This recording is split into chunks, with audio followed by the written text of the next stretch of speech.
Oke, kali ini bintang tamu Kimade spesial lagi. Kenapa saya katakan spesial? Ada beberapa poin. Yang pertama, nama saya sama dengan narasumbernya, cuma rezekinya yang berbeda ya dan posisinya berbeda. Dan yang pasti ini ada kaitannya juga dengan tagline kita, salam secangkir kopi hangat. Selamat datang di Kimade. Kalau saya mohon maaf kalau salah nyebut nama lengkapnya, yang saya tahu Bapak Gusti Adnyana Kepandian. Gelarnya yang saya belum tahu. Gila.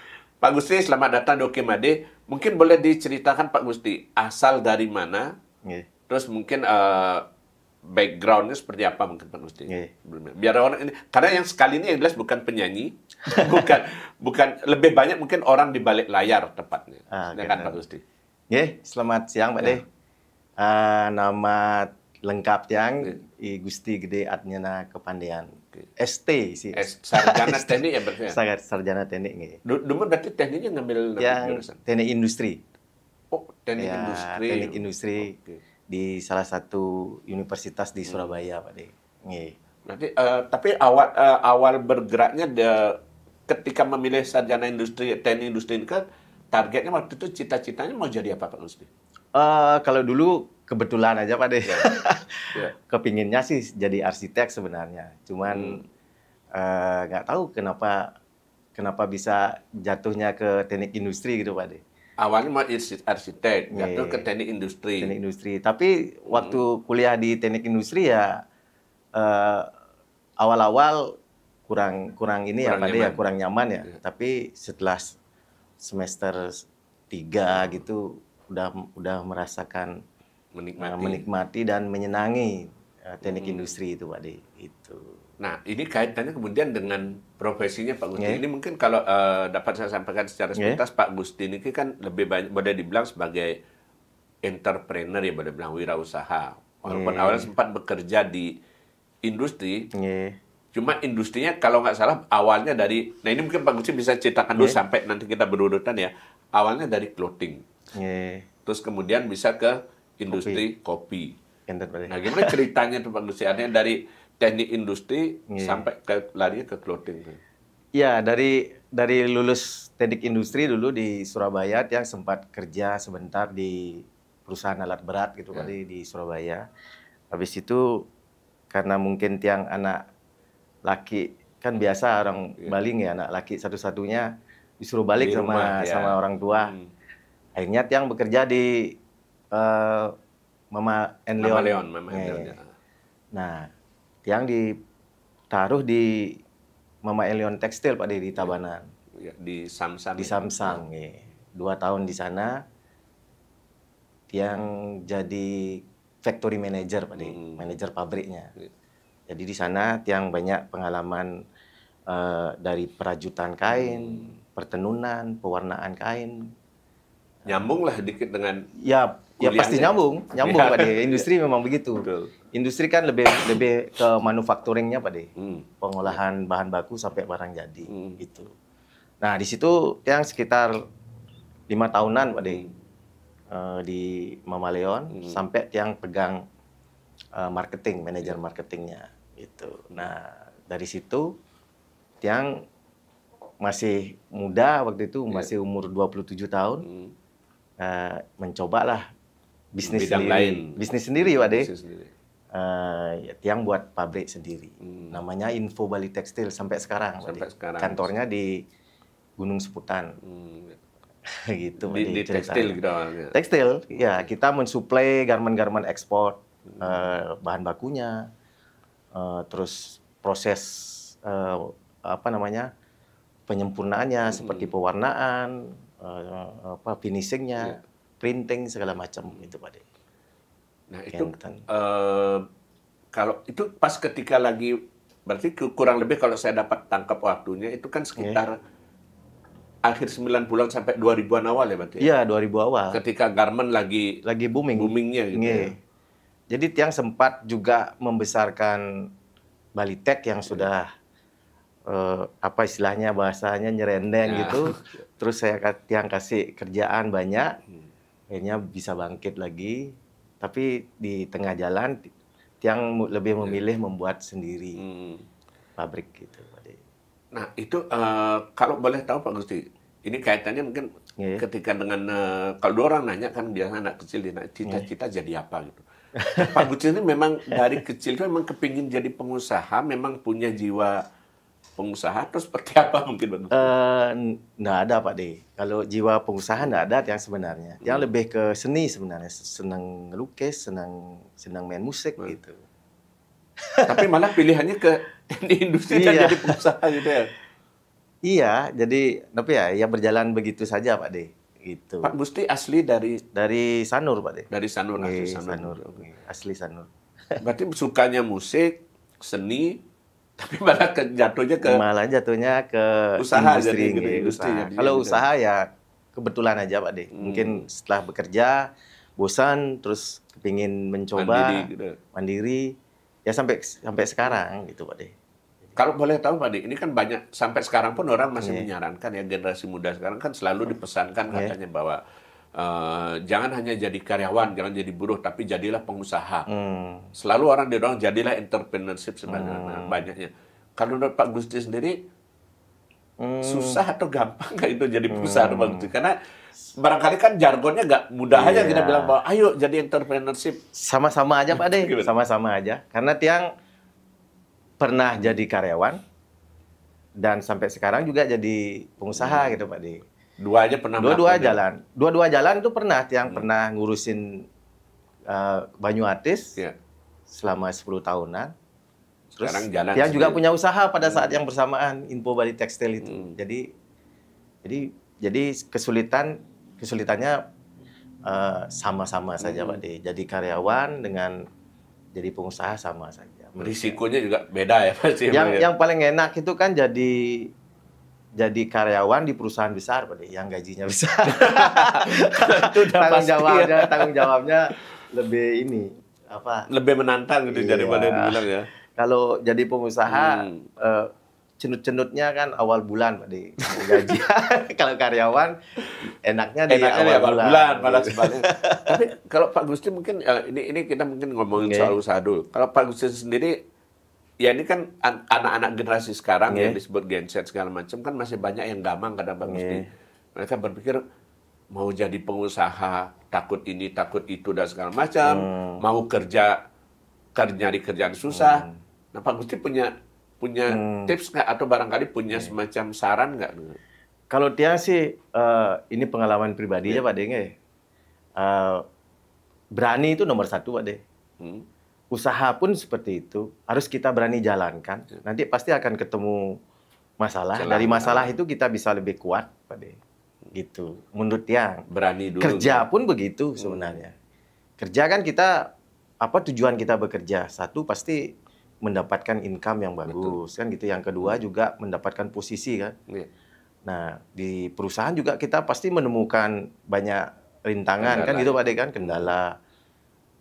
Asal kita berani menghadapi masalah, mau kerja, mau berusaha juga sama sebetulnya apapun ada masalah kan itu. Semua ada masalah, cuman yang sukses itu orang yang berani menghadapi masalah menurut dia. Intinya berani gitu. Berani. Ya. Usaha itu kan harus berani dibuka dulu Pak De. Kalau harus berani dijalankan.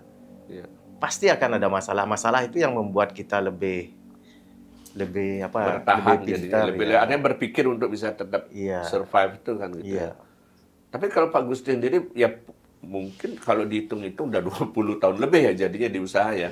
Nah, itu beratnya di mana yang Pak Gusti rasakan? Beratnya SDM juga berat di sumber daya manusia. Apalagi di Bali ya Pak De. Untuk mencari SDM yang ini untuk di manufacturing yang bilang kesulitannya lumayan sulit Pak De. Agak jarang ya dapat di Bali gitu. Iya, sampai sekarang pun anak-anak Bali kan susah untuk diajak ikut bergabung di manufacturing istilahnya Pak De. Dari garment pun dari dulu. Soalnya beda bukan ke bidang itu mereka ya. Iya, lebih banyak ke pariwisata ya. Padahal di sana peluang ada sebetulnya. Peluang banyak Pak De. Peluang banyak kalau di manufacturing itu. Cuman manufacturing itu kesulitannya kan ini Pak De, bahan baku ini kan kalau manufacturing itu kan dari bahan baku sampai kita mengolah dari bahan baku sampai barang jadi gitu Pak De. jika bahan baku ini tidak ada di Bali, nah kesulitannya akan lebih banyak. Lebih banyak. Ya, dari yang bahan bakunya tersedia di Bali, Pak, di situ. Apalagi pas ketika ada misalnya gejolak dunia dan segala macam. Iya, gitu, contoh garmen banyak yang bangkrut di tahun berapa tuh ya, 2010 itu kan. Iya. Ya, gara-gara ya Bahan dibuka bakunya. perdagangan bebas gitu kan, Pak De. Nah, kita Indonesia kan kesulitan di bahan baku, Pak De. Seperti kapas misalnya, cotton. Cotton itu kan kita import dari Cina, Pak De. Betul. Nah, sedangkan Cina sendiri dia punya kapas. Iya. Dia olah jadi pabrik pemintalan, habis itu pertenunan atau perajutan, habis itu pewarnaan jadi baju. Nah, otomatis dia cost-nya kan rendah, Pak De. Dibandingkan kita yang import bahan baku, kapas. Terus Terus import baju kan itu jadi. iya, jadi barang Cina yang bisa masuk ke sini langsung berupa barang jadi ya jauh lebih murah. Lebih murah, dan di sini akhirnya industri. Ya keok, industri kolaps semua. Bukan cuman pakaian jadi, Pak De. Sepatu. Hampir semua produk. Iya, itu kan banyak waktu itu di Tangerang, di mana pabrik-pabrik sepatu Diadora segala macam itu kan tutup semua di sini, pindah. Termasuk produksi. yang sekarang yang terakhir yang kolaps Iya. kita kan Bata kan. Iya. Akhirnya itu. Dulu garmen-garmen di Bali menyerap tenaga kerja kan banyak sekali, Pak De. Iya. Satu garmen aja bisa karyawannya 2.000, 4.000. Satu garmen. Ya. Satu garmen, Pak De. Katakan ya, saya nyebutin nama ya. Iya. Misalnya Animal, Keca, Betul. Mama and Leon itu karyawannya di atas 4-5.000 orang. Tukang jahit dan yang lain-lain, Pak. Tadi itu. Nah, sekarang itu udah tinggal kenangan gitu ya. Tinggal kenangan. Sama dengan Pak D yang di sini di Celuk ini kan sudah berubah jadi supermarket semua. Ya, Pak D, benar nggak? Iya, banyak Ya. udah ada perubahan gitu. Nah, Pak Gusti kaitannya kemudian dari industri garment itu ya, tiba-tiba Pak Gusti kemudian fokusnya ke kopi. Ke kopi. Gimana bisa tiba-tiba jatuh ke kopi itu, Pak? Nah, ceritanya begini, Pak D. Dulu mungkin kita terlena dengan garment, Pak D ya. Garment yang ekspornya, bukan garment aja ya. Handicraft, kan orang ekspor macam-macam kan dari Bali, Pak D keluar. Tiba-tiba runtuh itu. Semua jatuh, importir itu semua. Habis itu saya lebih banyak jadi konsultan, Pak D. Konsultan industri, Pak D. Jadi ngajarin teman-teman bikin batikan, bikin printing, pewarnaan, seperti itu. Nah, tiba-tiba nih teman lama nih, teman nongkrong sih sebenarnya, big bossnya Banyu Atis, main ke pabrik, loh, pabrikmu kok hampir mirip dengan pabrik Banyu Atis ya? pabrik sangrai kopi. Hampir mirip lah, pengolahan pewarnaan kain itu hampir mirip. Sistemnya hampir sama, Pak. Coba kamu lihat pabrik saya di Singaraja gitu. Ya, saya main sana. Ya, kasih masukan lah, Pak. Di 2 tahun itu saya bolak-balik. Dan pasar Singaraja. Dan pasar Singaraja, enggak, istilahnya karena pertemanan. Itu kan teman dekat, Pak. Cuman bantu-bantu aja. Nggak tahu tuh orang tuanya beliau mungkin tertarik sama Tiang. Terus, udah Pak Gusti direkrut aja sini, dijadiin direktur gitu, dibuatin kontrak biar paten kerja di situ gitu. Akhirnya saya jadi bekerja sama orang lagi gitu, Pak. Tapi yang garment masih tetap? Masih tetap, Info Bali Tekstil masih tetap. Cuma sekarang ngambil kerjaan, ada bekerja sama orang, tapi bidangnya beda. Bidangnya Kopi beda. Gitu ya. Tapi secara umum kan sistem manufacturing itu bersama. Gitu. Ya, sama. Cuma artinya istilahnya beda produk aja. Produknya yang beda. Beda gitu produk aja. Di mana bedanya Pak Uci kalau ngerasakan arti ini kan ujungnya pasti berkaitan dengan marketing juga gitu. Iya, agak jauh kan. Awalnya marketing garment, ini sekarang tiba-tiba nangani yang berdagang produk mungkin konsumsi sehari-hari ke masyarakat itu, Pak Gusti. Ya, semua perlu dipelajari dan ditelusuri, Pak De. Misalnya Tiang dulu udah terbiasa dengan market di garment, di tekstil gitu. Terus tiba-tiba ini produknya kopi nih, kemana dibawa kan gitu, Pak De. Ya, tiang ikut dulu Pak De sama sopir, sama sales keliling. Artinya yang sudah ada dulu coba dipelajari. Itu kita pelajari. Lama-lama, bukan lama-lama, cepat bisa kita ketahui lah kelemahan-kelemahan yang harus kita atasi gitu Pak De. Memang awalnya dari marketing kita tahu permasalahan Pak De. Apa produk kita bisa diterima apa enggak? Kemasannya cukup memadai apa enggak?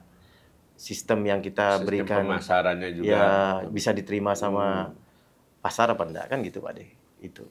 Yang Pak Gusti rasakan pada waktu itu ketika ya boleh dibilang ini kan brand lokal ya gitu. Dan sementara kan mungkin kita tidak bisa menutup diri juga bahwa produk dari Jakarta boleh dibilang produk nasional kan banyak juga merek-merek terkenal yang masuk. Justru itu tantangannya Pak De. Justru itu tantangannya. Dulu kan Banyuatis itu kan istilahnya produk lokal yang sudah lama ada, cuman menurut saya itu tidak populer dan tidak booming lah di Bali. Gitu. Karena image masyarakat kan pasti ingat yang iklan di TV, yang itu yang nyantol kan gitu ya. Ya. Nah, saya pelajari itu Pak De, kenapa produk-produk luar seperti kapal api, apalagi ya ABC segala macam itu bisa saya omongin merek lah Pak De, bisa merajai Bali gitu Pak De. Sebenarnya sih tidak sulit menurut saya. Setelah kita pelajari ya kita lakukan pembenahan Pak De dari kualitas, dari kemasan, sistem pemasarannya kita perbaiki. Ya terbukti 3 tahun, 2 tahun lah udah bisa bangkit lah naik. Terutama brandnya Pak De. Dulu kan awalnya kita maunya kita ganti brand sebenarnya Pak De. Sempat ketika diambil Banyuatis mau diganti.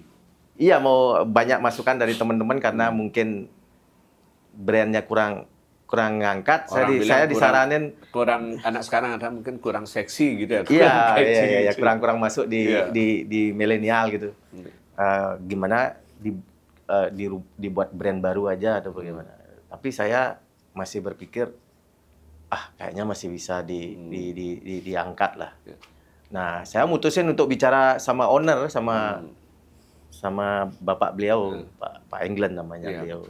Saya nanya, Bapak, kepingin gimana sih sebenarnya Bapak? Kenapa Bapak bikin kopinya? Itu saya dengar dari beliau.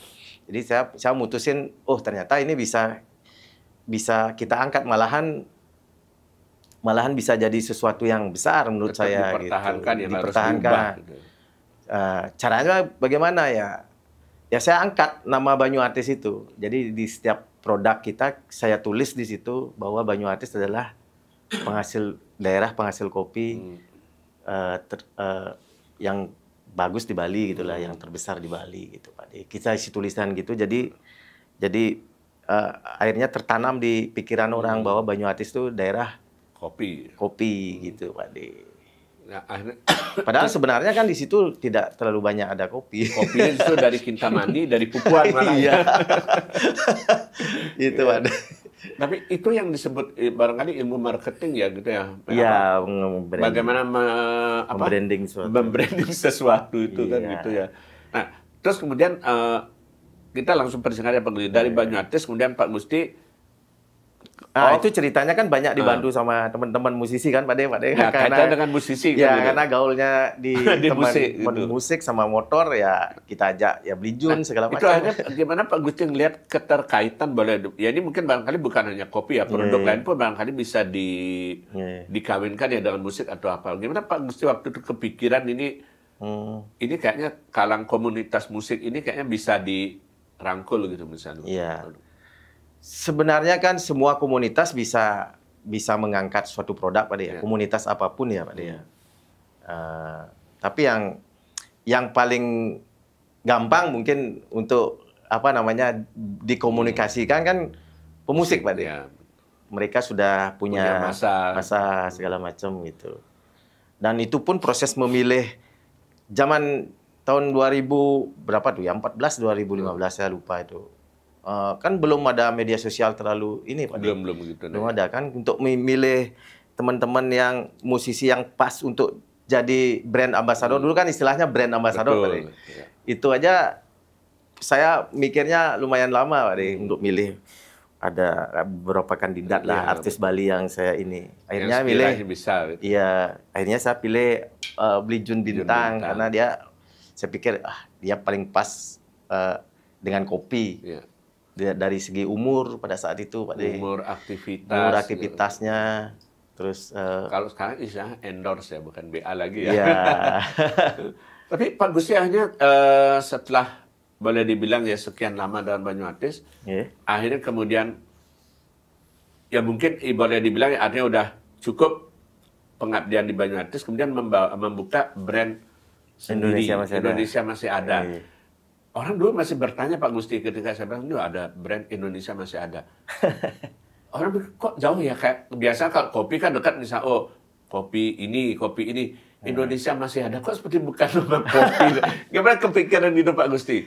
Kayak semboyan kan, kayak slogan jadinya. Kayak slogan ya? Iya. Ya memang sengaja kita buat seperti itu Pak De. Cuman ada sedikit inilah, kalau yang bilang, sejarahnya Pak De ya. Idenya muncul itu gimana? Idenya muncul kan dari lihat kata-kata sejarah ya. Di Surabaya tuh banyak tulisan di tempat-tempat tertentu ada Indonesia masih ada itu di beberapa tempat lah Pak De. Ya. Itu ternyata saya cari di sejarah kan tahun 1948. Ini kita ngomongin sejarah dulu Pak De ya. Karena kata-kata itu saya dapatin dari sejarah sebenarnya, bukan untuk produk awalnya itu Pak De. Nah, dari sejarahnya itu tahun 1948 itu kan Indonesia kan menyatakan proklamasi kemerdekaan itu kan tahun 45 Pak De. Nah, Belanda tidak terima agresi itu. Militer. Agresi militer 1-2 itu kan. Nah, tahun 48 itu Yogyakarta kan dikuasai oleh Belanda. Yang jadi ibu kotanya Indonesia waktu itu kan Pak De. Mendorong Bung Karno mendirikan pemerintahan darurat. Itu kan kata-katanya Belanda kan di media internasional kan bahwa Indonesia sudah tidak ada gitu loh Pak De. Mau dijadikan race segala macam kan gitu. Nah, ada beberapa pejuang kita yang di di Sumatera nih, dia membuat radio dibantu oleh tentara disersi, istilahnya orang Inggris, membuat radio menggemakan ke seluruh dunia bahwa Indonesia itu masih ada, itu loh Pak De. Karena kan PDRI didirikan di Sumatera. Iya. Mungkin Pak De wartawan tahu itu. Kebetulan Pak Abi itu. Ya kan PDRI didirikan di Bukit Tinggi. Nah itu udah di Bukit Tinggi. Di Bukit Tinggi. Yang Soekarno sebagai presiden ditangkap, tapi di sana ada kepala pemerintahan daruratnya, Syarifuddin Pramudia Negara. Benar. Dari situlah. Itu dari sana awalnya dari situ digemakan bahwa Indonesia masih ada. Pak De. Nah, ini saya udah dapat, saya sering, kebetulan istri Surabaya, saya sering kata-kata itu nyantol gitu. Sering mondar-mandir di Surabaya lah, nyantol kata-kata. Nah, waktu pandemi nih, ceritanya waktu pandemi kan, kerjaan kopi jalan sih, Banyuatis jalan. Cuman teman-teman musisi banyak yang nganggur waktu itu, itu ngumpul lah di kantor saya. Kadang di rumah gitu Pak De, atau di kafe ngumpul, kita ngapain nih? Kita bagi-bagi nasi jenggo aja ya. Gitu saya buat acara namanya Selasa Makan Nasi Jenggo gitu. Sebenarnya saya protes tuh Pak De. Kenapa? Waktu itu pemerintah tuh buat acara buat Kamis pegawai negeri itu pakai pakaian endak, pakai endak gitu. Padahal itu pandemi. Gitu. Kenapa nggak nasi jenggo aja orang? Kalau semua pegawai negeri makan nasi jenggo, betapa banyak orang pedagang-pedagang nasi jenggo dadakan itu bisa tertolong Pak ya, benar ya. Gitu. Kita buat aja, pemerintah buat ini rasa aktivisnya. Kita kan aktivis 98 Pak De. Beneran aktivis 98 dulu. Akhirnya muncul gerakan muncul gerakan Selasa Makan Nasi Jenggo itu Pak De. Nah, terus saya buatin dah. Saya ingat kata-kata Indonesia masih ada tuh saya buatkan baju bertuliskan Indonesia. Belum merek waktu itu ya, cuma slogan. Belum slogan aja, Indonesia masih ada. Saya bongkar gudang saya di tekstil. Saya jadikan baju stok-stok Bahan-bahan yang bahan-bahan saya jadikan baju, saya bagikan ke teman-teman, terus sambil bagi nasi jenggo, jadilah ini slogan. Nah, mereka sebarkan kemana-mana, akhirnya banyak yang minta baju Pak De.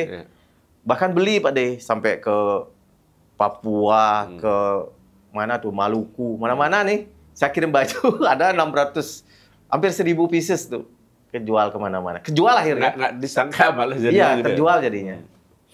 Itu. Terus aktivis-aktivis di Bali banyak pakai baju saya Pak De, yang bagi-bagiin sembako. Bapak siapa namanya? Yang di Ubud itu. Bahkan mereka telepon saya, Pak Gusti, saya beli dah bajunya Pak Gusti yang ada tulisan Indonesia masih ada. Pakai apa Pak? Pakai bagi-bagi. Ya, aksi sosial itu. Ya, aksi sosial pada saat pandemi itu Pak De. Nah, habis pandemi, saya resign dari Banyuatis itu. Nah, brand itu saya pakai slogan itu saya jadikan brand, saya patenkan. Sekarang Indonesia masih ada tuh paten Pak De. Paten jadi brand. Tapi awalnya nggak agak ngerasa aneh nggak Pak Gusti? Ini kepanjangan atau tidak lazim gitu Pak Gusti? Ya kalau ada kan barangkali kalau mungkin kopi orang singkat-singkat ini. Ya itu tadi yang saya bilang masih bisa multi tafsir jadinya kan Indonesia masih ada tuh. Jadi Indonesia masih ada itu masih adanya nyambung Pak De. Kayak bahasa Jepang ya, masih ada. Oh, masih ada. Karena masih ada itu sudah ada yang pakai kata-kata ada. Kalau masih ada nyambung itu cuman saya. Jadi brand ini udah kita patenkan. Masih ada gitu. Nah, tujuannya setelah saya berpikir produk ini kita mau membicarakan hal yang lain. Dulu mungkin pejuang kita mau membicarakan tentang Indonesia ini masih ada. Untuk yang sekarang dulu kan semangatnya itu kita sama. Ya, sekarang bagaimana justru menunjukkan bahwa kita tuh masih ada, masih ada di tengah gempuran globalisasi itu gitu. Benar ya. Seperti itu yang mau kita sampaikan. Artinya kita masih ada kopi loh, karena saya tahu kopi, kita masih Indonesia tuh masih ada kopi tubruk loh yang perlu kita angkat. Kopi tubruk itu kopi seduh biasa, itu loh, ala Indonesia dulu. Kenapa orang Vietnam drip itu bisa mendunia Pak De?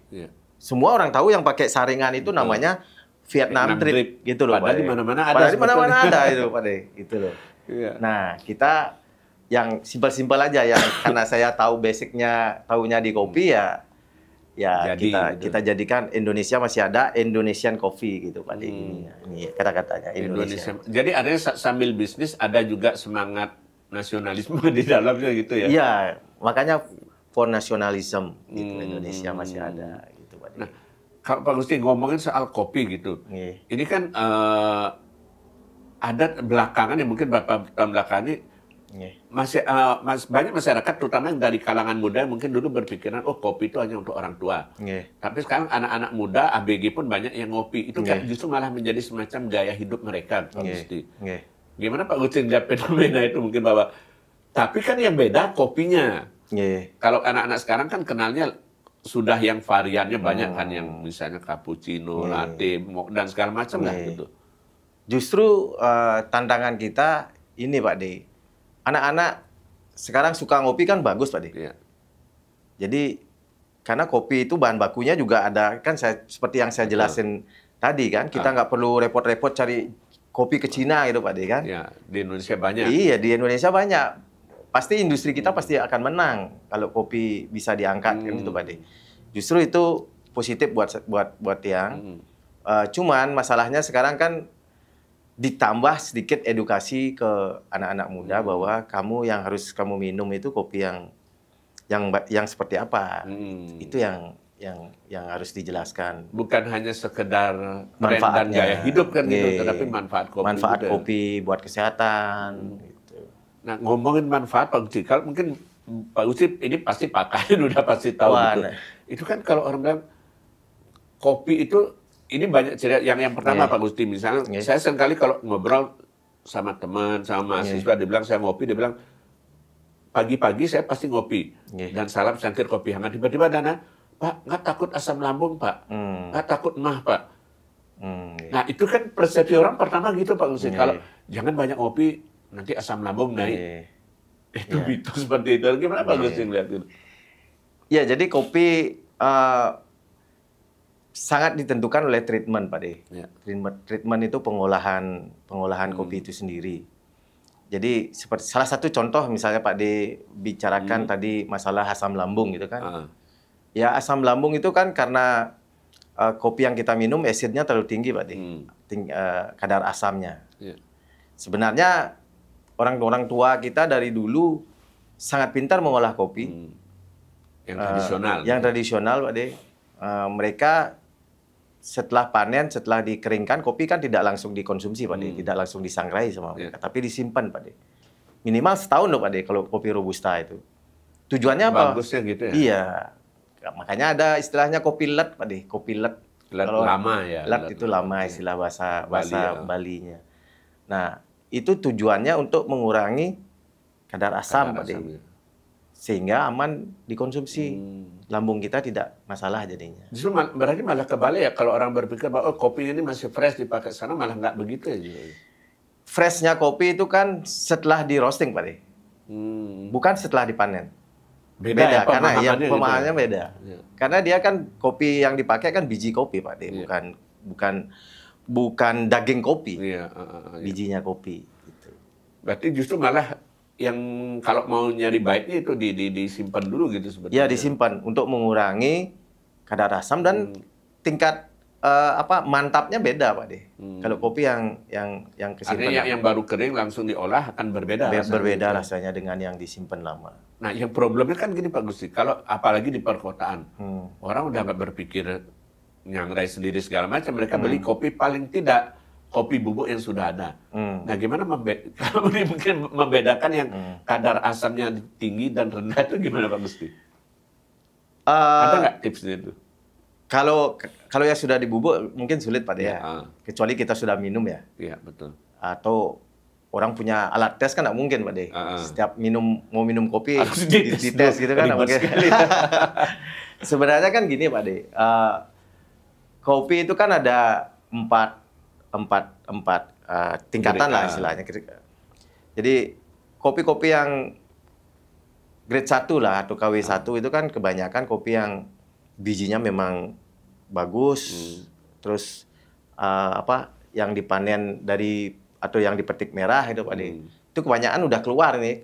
Bawa keluar. Iya, di ekspor gitu.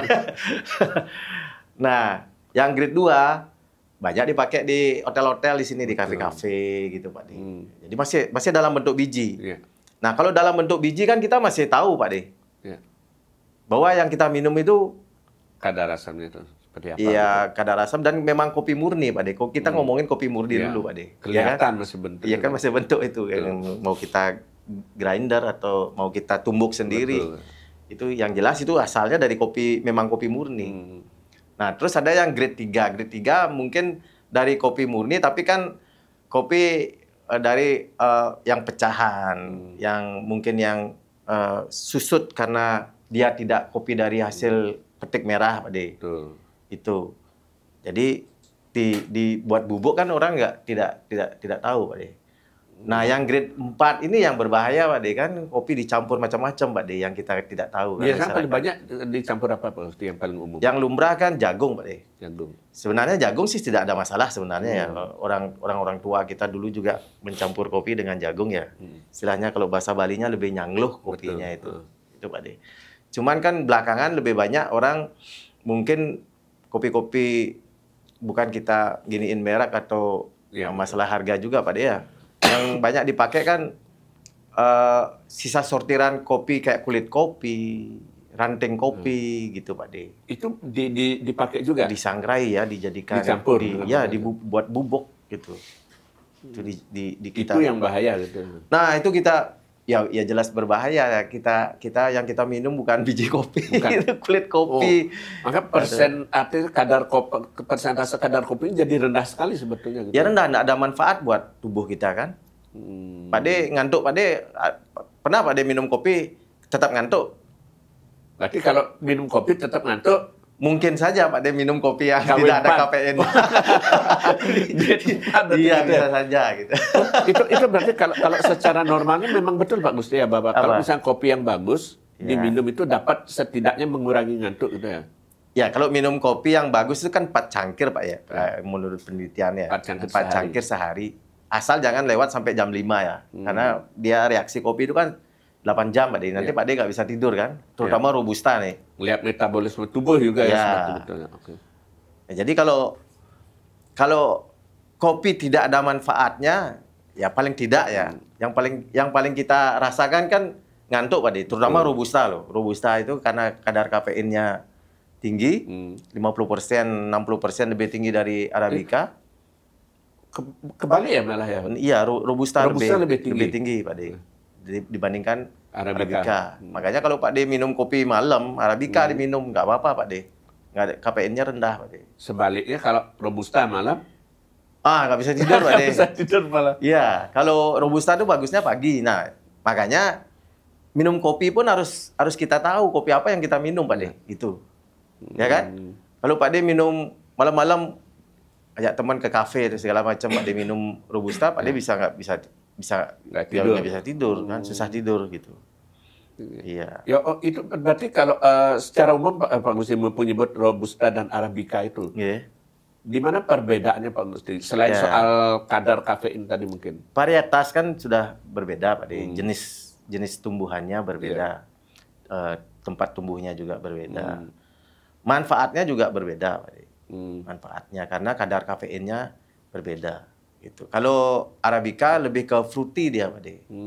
Lebih ke arahnya ke buah dia, kita minum buah gitu loh, Pak De. Bukan ke kafein itu ya. Bukan ke kafein. Tapi memang ada kecenderungan bahwa yang diekspor atau orang luar lebih suka Arabica dibanding Robusta ya. Iya, sama dengan Pak De makan masakan Bali, Pak De. Iya.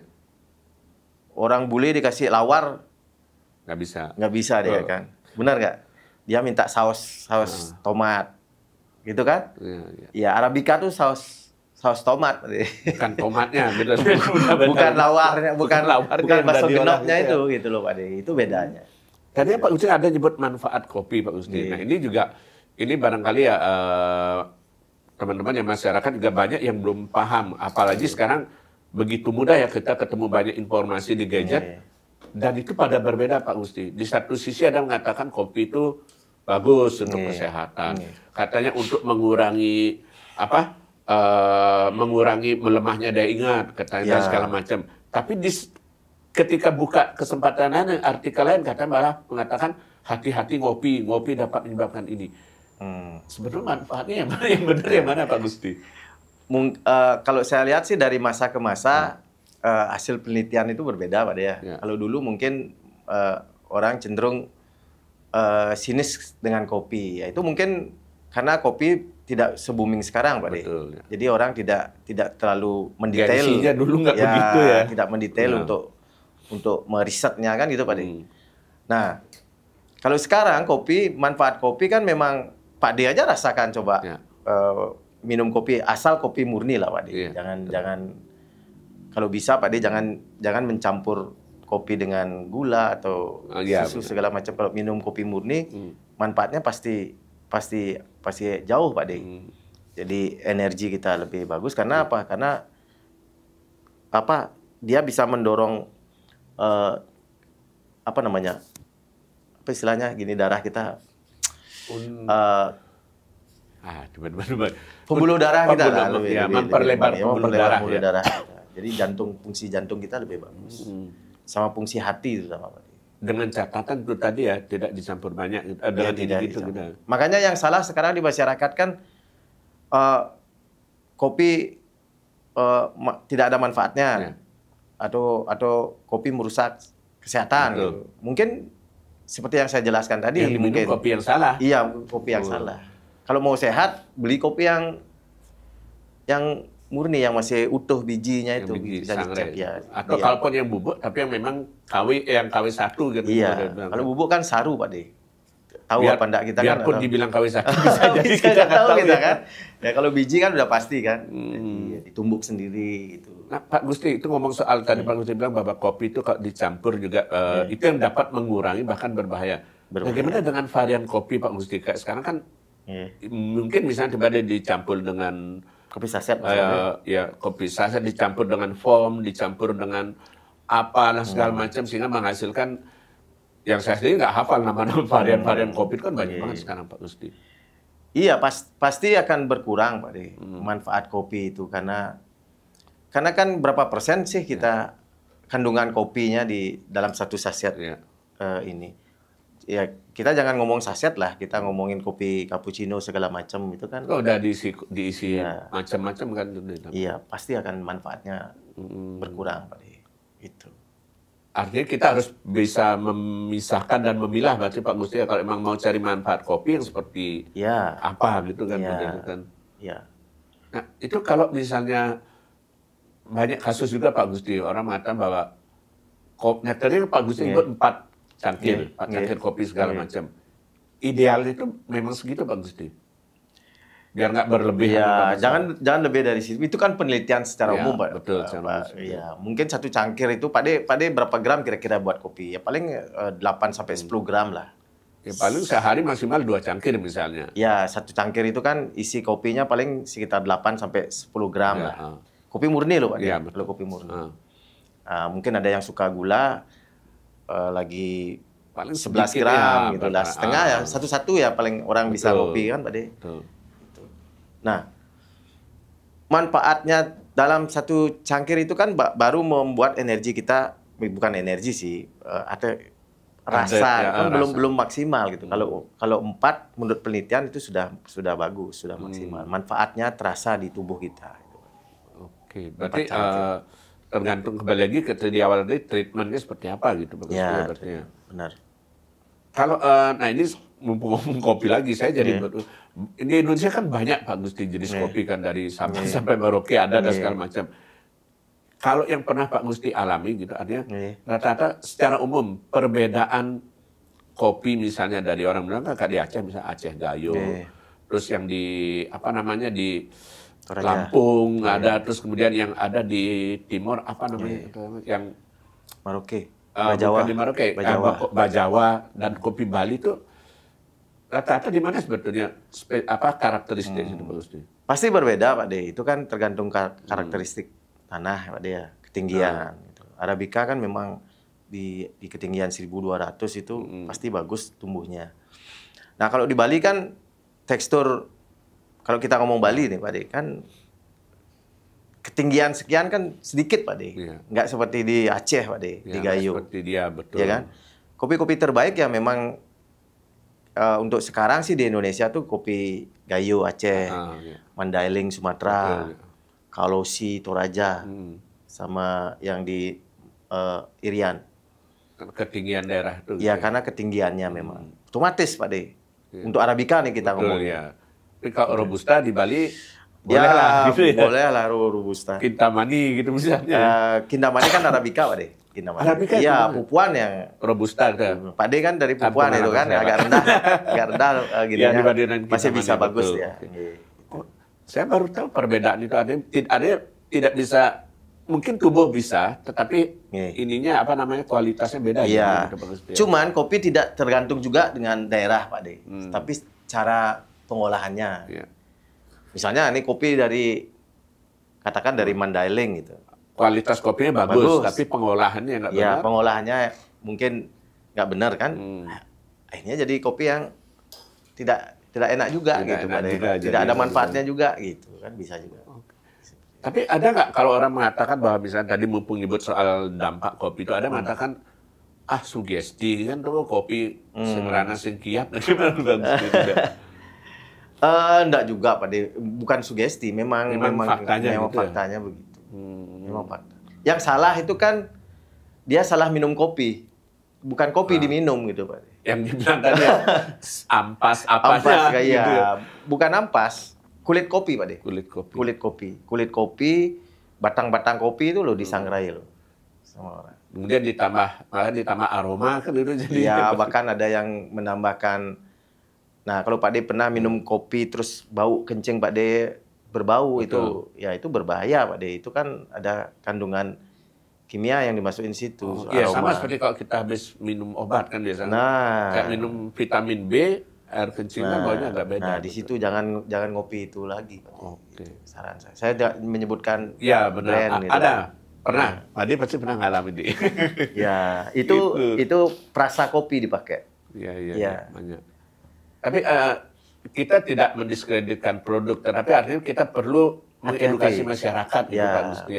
Baca dulu ingredient segala macam gitu, Pak.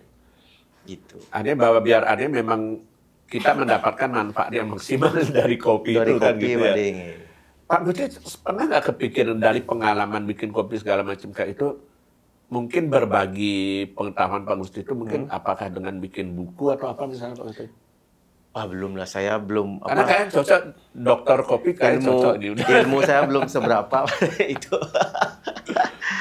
Tapi dari pengalaman itu udah banyak yang bisa didapat lah Pak Gusti ya mengenali kopi itu ya. Ini pengalaman dari lebih banyak dari masalah sih Pak De ya, dari problem sih, dari problem kita bikin produk terus kenapa ada pertanyaan seperti apa bisa kita tahu. Nah, kalau ngomong ini Pak Gusti, mumpung ngomong soal pengolahan produk dan segala macam, itu kan tadi kita berbicara tentang kopi KW1 dan segala macam yang termasuk yang dicampur sehingga bisa murah meriah. Nah, kalau Pak Gusti idealnya gitu Pak Gusti, kopi itu sebetulnya termasuk murah atau mahal Pak Gusti? Artinya kalau orang berpikir ya kayak misalnya saset bisa dijual cuma Rp600 misalnya kan, tanda tanya kan gitu Pak Gusti. Harusnya mahal, apalagi sekarang Pak De. Ya. Sekarang tuh Robusta loh Pak De. Petani lagi kaya raya sekarang petani kopi. Karena saya beli kopi bubuk 1 kilo tuh sudah 100.000 Pak. Nah, itu makanya. Ini mahal kopi saya Pak De, kalau pakai kopi murni. Ya itu karena apa? Ada bagusnya Pak De. Betul. Ada bagusnya gini. Petani kita bisa ekspor langsung kopi sekarang. Ya. Cuman orang lokal nggak bisa minum kopi. Kemahalan. Terus yang diminum masyarakat kita sekarang kopi campuran jadinya. Itu Pak De. Nah, itu dilemanya kan seperti itu Pak De. Ya, kopi bagusnya kita ironis.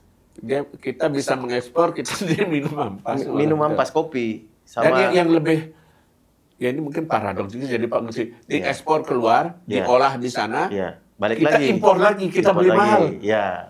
Banyak hotel-hotel yang dulu pakai kopi impor kan. Tapi sekarang udah mulai pakai kopi lokal. Ya kalau dulu kan itu jadi konyol juga sebenarnya Pak Gusti ya. Kopi kita diekspor, kita beli lagi. Nah sekarang Pak De bayangkan sekarang Robusta lebih mahal dari Arabica Pak De. Per bulan sekarang.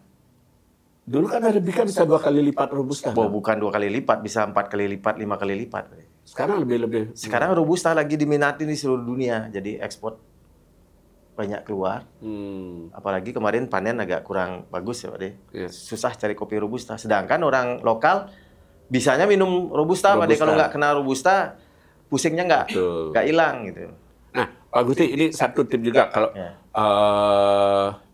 barangkali kalau misalnya di toko yang memang spesialis kopi orang tahu Robusta Arabica. Tapi kalau secara umum mungkin Pak Gusti bisa kasih tip yang mudah nggak, artinya membedakan Robusta dan Arabica itu di apanya? Bentuk biji Pak De. Kalau lihat biji loh, kalau bubuk kan kita nggak bisa lihat kan. Tapi kalau dari taste kita nggak bedanya? Dari aroma. Dari taste, kalau taste lebih asam di Arabica Pak De. Arabica cenderung lebih asam gitu ya. Kalau Robusta itu rasa ke coklat atau ke tanah, kayak rasa tanah gitu. Arabica lebih ke buah tadi ya? Asam. Iya, lebih ke buah. Kalau rasa. Tapi kalau dari bentuk biji, kalau Arabica itu pipih Pak De, lempeh bahasa Balinya. Robusta bentuk lebih bulat ya kalau. Bentuk es di tengahnya itu Arabica. Kalau Robusta lebih bulat dan lurus ininya, pecahan tengahnya itu Pak De.